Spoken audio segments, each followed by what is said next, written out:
دیکھیں یہ غامدی صاحب نے بات کی ہے کہ تراویح تو اسلام میں ہے ہی نہیں ہے، تو حضرت عمر نے شروع کی ہے.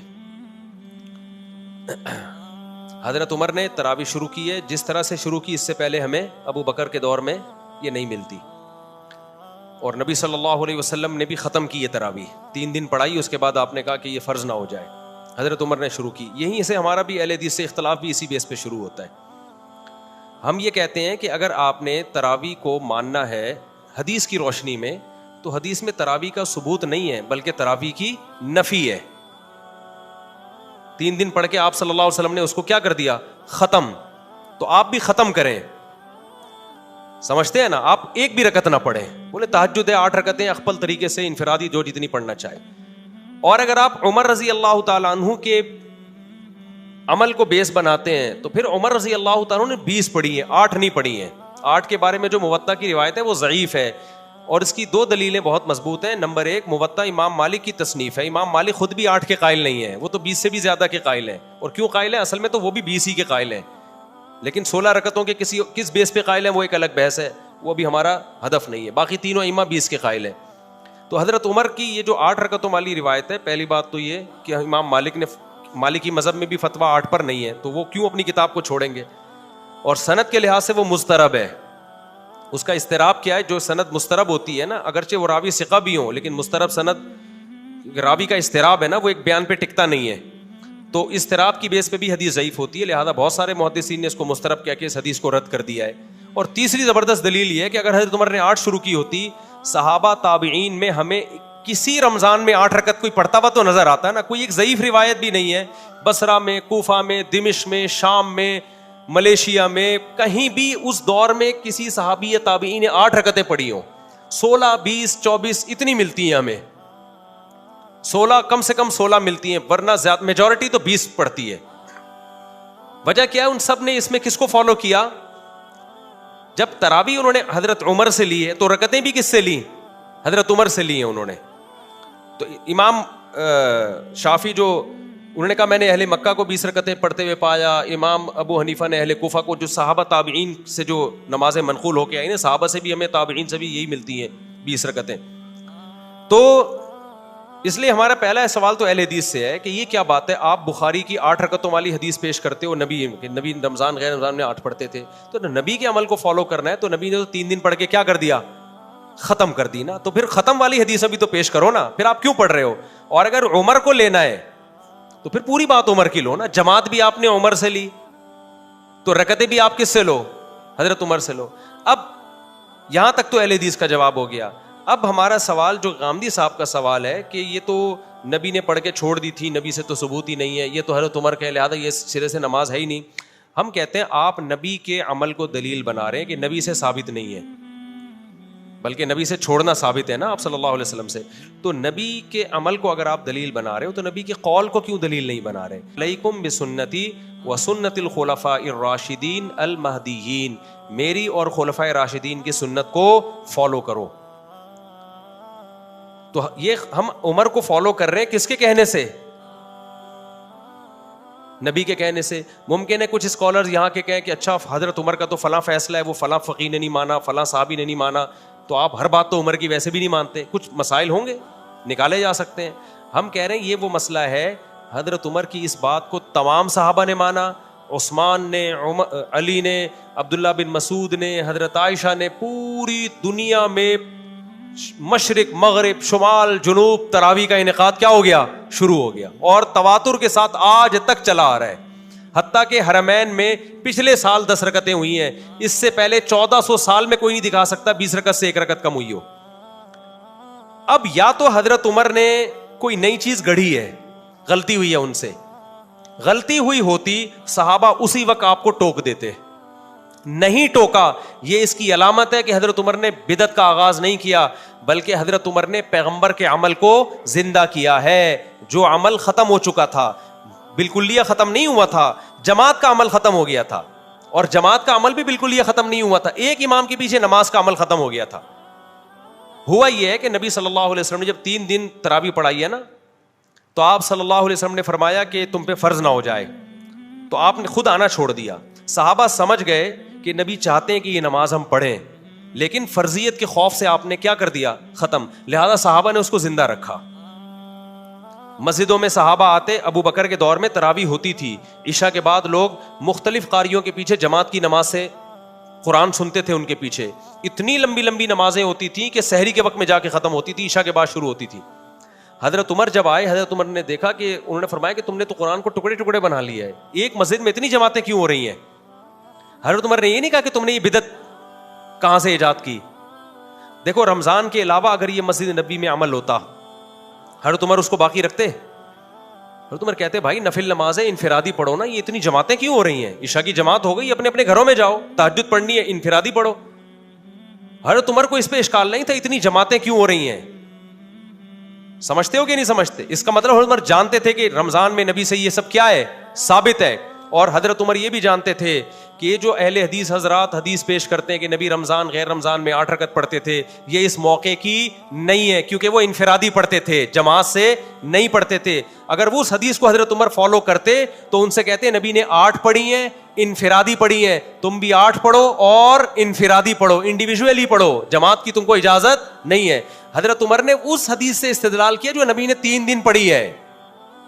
وہ والی نہیں تھے جو بخاری کی 8 رکعتیں, وہ کتنی رکعتیں تھی اس کے بارے میں ایک ضعیف روایت ہے 20 رکعتیں, لیکن حضرت عمر سے اس روایت کی تائید ہوتی ہے کہ وہ 20 ہی تھیں. تو اب کیا ہے کہ حضرت عمر نے ان سب کو کہا کہ تم لوگ انفرادی طور پر نمازیں پڑھ رہے ہو, ایک امام کے پیچھے میں تمہیں جمع کروں گا. تو حضرت عمر نے کہا کہ مسجد میں امام کون ہوگا؟ ایک. وہ کتنی شروع کروائیں؟ ایک روایت میں 8 ہے, دوسری میں 20 ہے. 20 والی روایت کو صحابہ نے بھی لیا, چاروں اماموں نے بھی لیا. 8 رکعت والی روایت کو صدیوں تک کسی نے لفٹ نہیں کرائی, صدیوں تک. پوری روئے زمین پر نہیں ہوتی تھی, پوری. علامہ شامی نے 150-200 سال پہلے لکھے پوری روئے زمین پر 20 رکعت سے کم 1 رکعت بھی تراویح نہیں ہو رہی. اس کے بعد اہل حدیث نے کیا کہا, کتنی ہوتی ہیں؟ 8. ٹھیک ہے, کچھ علماء نے اس دور میں بھی کہا تھا کہ 8 ہوتی ہیں, لیکن ان کی بات کسی نے نہیں مانی, کیونکہ یہ بالکل شاذ قول تھا نا, اجماع امت کے خلاف قول تھا, تو اس کو رد کر دیا. علامہ ابن حمام ایک حنفی عالم گزرے, انہوں نے کہا کہ ثابت 8 ہے, پڑھ بھی سکتے ہو. انہی کے بیٹے نے جو علماء تھے نفی کی, بھائی یہ میرے ابا کا تفرد ہے, ٹھیک ہے نا, یہ ان کی اپنی رائے ہے, یہ قابل قبول رائے نہیں ہے. تو چند ایک ایسے گزرے, اب پریکٹیکلی اس کو علامہ نشا کشمیری نے لکھا کہ نبی سے کچھ ثابت نہیں, 8 ہیں کہ 20 ہیں. پھر آگے یہ بھی لکھا کہ دلائل کی روشنی میں 20 ہی ہیں, لیکن اہل حدیث علامہ نشا کشمیری کی بھی آدھی بات لیتے ہیں کہ دیکھو نبی سے کچھ بھی ثابت نہیں ہے. تو وہ علامہ انور شاہ کشمیری کا مطلب یہ ہے کہ اجماع صحابہ اور تابعین اور ائمہ اربعہ کا بھی تو اجماع ہمارے لیے حیثیت رکھتا ہے نا, لیکن وہ ان کی وہ والی عبارت نکالتے ہیں. خود علامہ انور شاہ کشمیری بھی 20 رکعتیں ہی پڑھا کرتے تھے, آخر دم تک 20 ہی کا فتویٰ دیتے رہے ہیں. وہ سمجھتے ہو گے نہیں سمجھتے؟ تو اب جا کے اس کو, تو غامدی صاحب کو ہم یہ کہیں گے کہ بھائی حدیث میں آتا ہے میری اور خلفائے راشدین کی سنت کو لازم پکڑو. تو اگر حضرت عمر شروع نہ کراتے, ہم نہ کرتے, ہم کہتے وہ جو حدیث ہے نا نبی نے جو 3 دن بعد چھوڑ دی تھی, وہ چھوڑی اس لیے تھی تاکہ امت نہ پڑھے, لیکن صحابہ نے پڑھی, حضرت عمر نے کی اور کسی صحابی نے اعتراض نہیں کیا, تو اس کا مطلب ہمیں حدیث سمجھنے میں غلطی ہو رہی ہے. حدیث کا اصل مطلب یہ تھا, صحابہ کے عمل کو سامنے رکھ کے پتہ چلتا ہے کہ بھائی فرض نہ ہو جائے, مطلب سنت تو رہے, فرض نہ ہو جائے. تو صحابہ نے اس کی سنیت کو کیا رکھا؟ باقی رکھا. حضرت عمر نے کہا کہ نبی کے دور میں تو ایک امام کے پیچھے پڑھی ہم نے, تو مسجد نبی میں بھی ایک ہی امام کے پیچھے ہم پڑھیں گے, الگ الگ مختلف ٹکڑوں میں امامت نہیں کی جائے گی, ایک مسجد میں ایک امام ہوگا. اس وقت سے لے کے مسجد نبوی میں پچھلے سال سے پچھلے سال تک ایک امام کے پیچھے 20 ہی پڑھی آ رہی ہیں, جب سے حضرت عمر نے شروع کرائی ہیں. ایک رمضان بھی ایسا نہیں آیا کہ 20 سے کم ہوئی ہو. اب جا کے حکومت سعودیہ نے اس کو چینج کر دیا, اور اب 20 کے بجائے کتنی ہو رہی ہیں؟ 10 سال. تو اب اہل حدیث حوالہ دیتے ہیں, دیکھو حرم والوں کو قرآن و سنت کو فالو کر رہے ہیں. ہم کہتے ہیں بھائی 1400 سال کا حرم وہ ہمارے لیے ایکسیپٹیبل ہے, آج کے حرم میں غلطی ہو سکتی ہے, یا تو 1400 سال کو غلط بولو یا آج کو غلط بولو. سمجھتا نہیں ہے نا بات کو, جب نہیں پڑھے گا رات کو تو نہیں سمجھے گا بات کو. تو غامدی صاحب تو تراویح کی شریح سے منکر ہے. اور کمال کی بات, ایک تراویح کے بارے میں ایک بڑی خاندانی بات میں اکثر یہ بھی کرتا ہوں, جس کو ہمارے جو اہل حدیث حضرات ہیں وہ بالکل ہی پی جاتے ہیں. بعض لوگ غلط جواب دیتے ہیں, اسلاف نے اس کو تراویح کا نام دیا ہے, میں نے نہیں دیا. مصنف ابن ابی شیبہ میں روایت ہے کہ جو رمضان میں جماعت کے ساتھ نماز پڑھی جاتی تھی, اسلاف نے اس کو نام کیا دیا؟ تراویح. تبھی تمام محدثین تراویح کا باب قائم کرتے ہیں, قیام اللیل میں بھی لاتے ہیں, تراویح میں بھی لاتے ہیں الگ سے. کیوں نام دیا؟ یہ بھی حدیثوں میں ہمیں ملتا ہے، مصنف ابن ابی شیبہ، مصنف عبدالرزاق میں، کہ وہ 4 رکعتوں کے بعد تھوڑا آرام کیا کرتے تھے، اسٹے کرتے تھے. اسلاف، علماء دیوبند یا بریلوی نہیں، یہ کون تھے؟ اسلاف. جو اہل حدیث اپنے آپ کو سلفی کہتے ہیں نا، تو اسلاف 4 رکعتوں کے بعد کیا کرتے تھے؟ تھوڑا ریسٹ، پھر 4 رکعتیں. تو 4 رکعتوں کو ترویحہ کہا گیا. کہ کیا کہا گیا؟ ترویحہ. تراویح جمع اقصا ہے، بہت سارے ترویحے، اس کو تراویح کی نماز کہا جاتا ہے نا. تو بہت ساری 4 رکعتیں، 8 رکعتیں تو 2-4 رکعتیں ہیں، اس پہ تو جمع کا اطلاق نہیں ہوتا. عربی میں جمع کے لیے کم از کم 3 افراد چاہیے، پلورل کے لیے. پلورل کے لیے اگر یہ 8 رکعتیں ہوتی تو ترویحتین کہا جاتا ہے اس کو. ترویحتین، تراویح نہیں کہا. تراویح جمع اقصا ہے. دیکھو مساجد جمع اقصا ہے، 2-3 مسجدوں کو نہیں، بہت ساری مسجدوں کو کہا جاتا ہے. اس کا مطلب اسلاف ایک ترویحہ نہیں پڑھتے تھے، بہت سارے ترویحے تھے. تو اس نماز کو انہوں نے تراویح کہنا شروع کر دیا، بہت سارے ترویحے.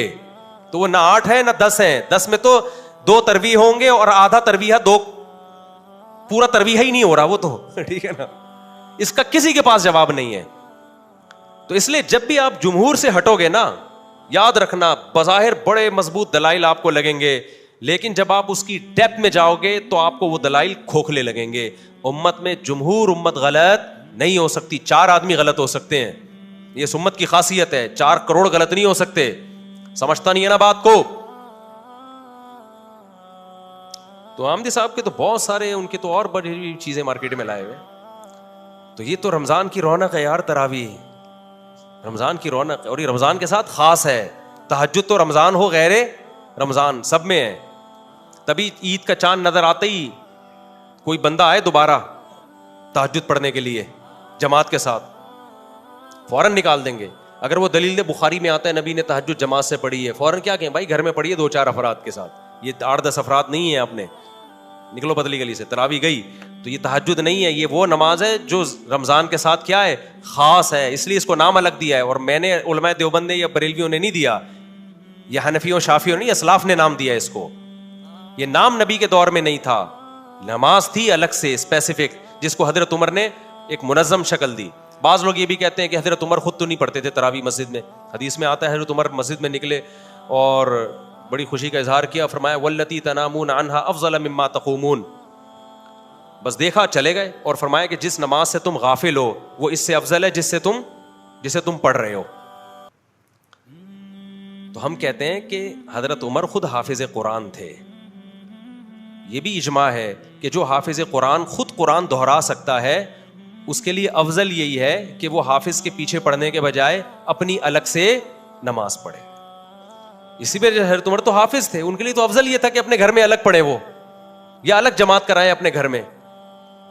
تو ہم تو غیر حافظوں کو کہہ رہے ہیں کہ مسجد میں تمہیں حافظ نہیں ہو تو حافظوں کے پیچھے پڑھ لو. آپ نے حافظوں کو بھی غائب کر دیا اور بالکل ہی آپ نے انکار ہی کر دیا اس کا. دوسری بات یہ کہ اسی حدیث سے پتہ چلتا ہے کہ تہجد الگ ہے، تراویح الگ ہے. تبھی حضرت عمر نے کیا فرمایا؟ واللتی تنامون عنہا افضل مما تقومون. جس نماز سے تم غافل ہو، جو نماز تم پڑھ رہے ہو، تو جس سے تم غافل ہو وہ اس سے بھی زیادہ افضل ہے. کیا مطلب؟ تہجد اس سے بھی زیادہ افضل ہے. تو اس کا مطلب حضرت عمر تہجد کو تراویح سے کیا کر رہے ہیں؟ بولو نا، الگ کر رہے ہیں. اور یہ کہتے ہیں کہ تہجد تراویح ایک ہی ہے. تو اس حدیث سے تو پتہ چل رہا ہے کہ تہجد الگ ہے، تراویح الگ. اب یہاں ایک سوال پیدا ہوتا ہے، اتنا تو پتہ چل گیا کہ تہجد افضل ہے، تراویح کیا ہے؟ بولو، کم افضل ہے. تو خوب سمجھ لیں، بعض دفعہ ایک چیز کم افضل ہوتی ہے لیکن اس کی تاکید زیادہ ہوتی ہے. بعض دفعہ ایک چیز افضل ہوتی ہے لیکن اس کی تاکید کیا ہوتی ہے؟ کم ہوتی ہے. جیسے آپ فجر کی 2 سنتیں پڑھتے ہیں، فجر سے پہلے 2 سنتیں، تاکید اس کی زیادہ ہے، ثواب تہجد کا زیادہ ہے. ظہر سے پہلے 4 سنتیں پڑھتے ہیں، سنتیں موقدہ ہیں، تہجد سنت موقدہ نہیں ہے، ثواب تہجد کا زیادہ ہے. لیکن تہجد چھوڑ دو قابل ملامت نہیں ہو، سنت موقدہ چھوڑ دو قابل ملامت ہو. ہمیں جس اہتمام سے صحابہ سے تراویح کی جماعت ملتی ہے اور رمضان کے ساتھ، اور نبی صلی اللہ علیہ وسلم کے بار بار آپ کے ارشادات، من قام رمضان من صام رمضان، جو رمضان میں قیام کرے، رمضان میں روزہ رکھے، قیام رمضان، صیام رمضان، قیام، پتہ چلا وہ قیام جو رمضان، یہ قیام رمضان کے ساتھ خاص ہے. تو صحابہ نے اس کو تراویح ہی کو قرار دیا ہے.